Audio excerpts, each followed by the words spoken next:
एक शाम प्राची टीवी पर सीरियल देख रही होती है। तभी उसकी सास वहाँ आती है। अरे सीरियल में तो ऐसे मग्न है जैसे आज रात का खाना पड़ोसी आकर बनाएंगे। मुझे पता ही नहीं था आपने अपने बेटे की शादी पड़ोस में भी की हुई है। हैं? मतलब? मतलब इस घर में सारा काम बहू ही करती है, आप तो सिर्फ खर्राटे मारती हैं। अच्छा जी, फिलहाल तो तुम आराम फरमा रही हो, चलो जाओ, ये मेरे टीवी देखने का समय है। आहा, इसीलिए मुझे भगाया जा रहा है। सॉरी, अब तो बिल्कुल नहीं जाऊंगी। प्राची की इस बात पर दोनों सास बहू के बीच टीवी रिमोट के पीछे बच्चों जैसे छीना झपटी शुरू हो जाती है, जिसके बीच श्लोक भी काम से घर वापस आ जाता है।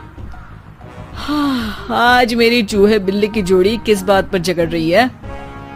अरे तेरे बीवी मुझे टीवी ही नहीं देखने दे रही। अरे तुम्हारी मम्मी मुझे खाना बनाने के लिए फोर्स कर रही है। अरे वाह, ऐसे बेतुके रीजन पर तो बच्चे भी झगड़ा नहीं करते। अरे मुझे कुछ मत बोल, सब इसने ही शुरू किया है। हाँ हाँ, जैसे आप तो बहुत दूध की धूली है ना। अरे बस, दोनों चुप। प्राची जाओ, खाने की तैयारी करो। और माँ तुम छोड़ो, तुम्हें क्या बोलूं, शांति से अपना सीरियल देखो, मुझे दोबारा लड़ने की आवाज सुनाई नहीं देनी चाहिए। ऐसा बोलकर श्लोक वहाँ से चला जाता है, जिसके पीछे पीछे प्राची भी कुछ न कुछ बड़बड़ाते हुए रसोई में चली जाती है। हाँ हाँ, सासू जी को तो कुछ बोलेंगे ही नहीं, बस मुझ पर ही हुक्म चलता है, खाना बनाओ, जैसे मैं इनके घर में खाना बनाने के लिए आई हूँ। इसी तरह शाम बीतती है और रात को श्लोक और प्राची की सास खाना खाकर सोने चले जाते हैं, लेकिन प्राची गुस्से में कुछ खाए बिना काम में ही लगी रहती है। इस घर में किसी को घंटा फिक्र नहीं पड़ता, मैं खाऊं या भूखी रहूं। प्राची कुछ देर के लिए रसोई से बाहर जाती है और जैसे ही वापस आती है तो वहां दूध का भरा ग्लास देखकर हैरान रह जाती है।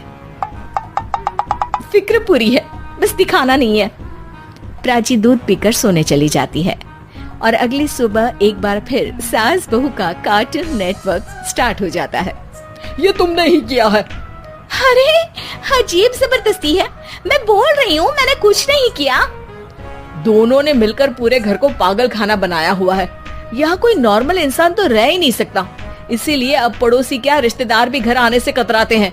और सुन बेटे, तू भी चंगा, तेरी माँ भी चंगी, तेरी बीवी भी चंगी, रिश्तेदार।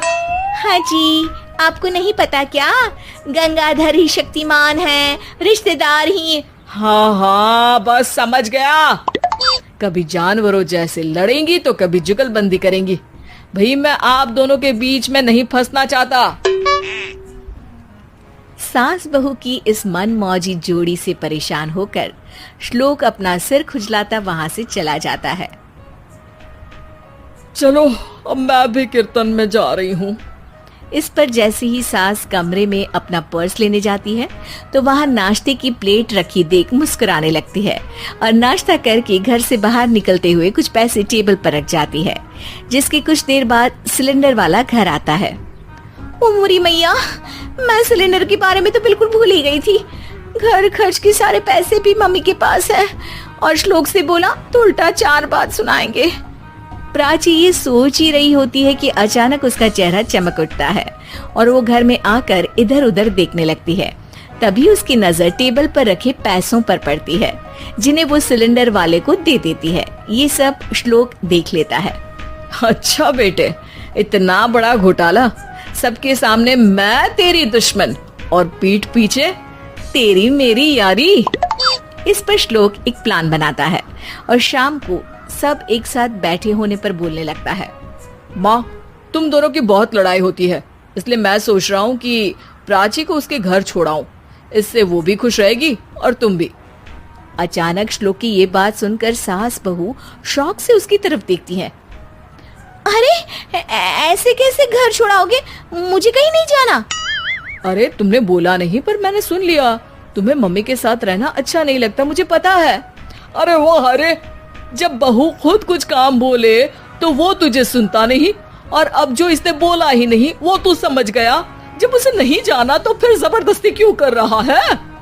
अच्छा, फिर आपको मौसी के घर छोड़ाता हूँ, बस अब आप दोनों एक घर में एक छत के नीचे नहीं रह सकती।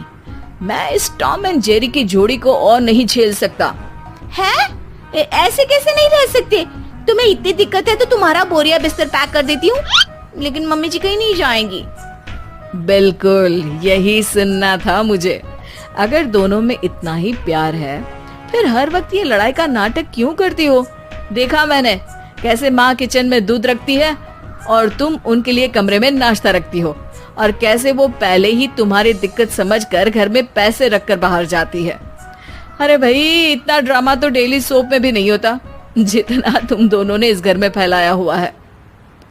तू हमें टॉम एंड जेरी बोलता है ना, तो याद कर वो दोनों भी एक दूसरे को बाहर वालों की बुरी नजर से बचाने के लिए हमेशा सबके सामने लड़ते थे, लेकिन अकेले में दिक्कत के समय मदद भी तो करते थे। बस हमारा रिश्ता भी कुछ ऐसा ही है।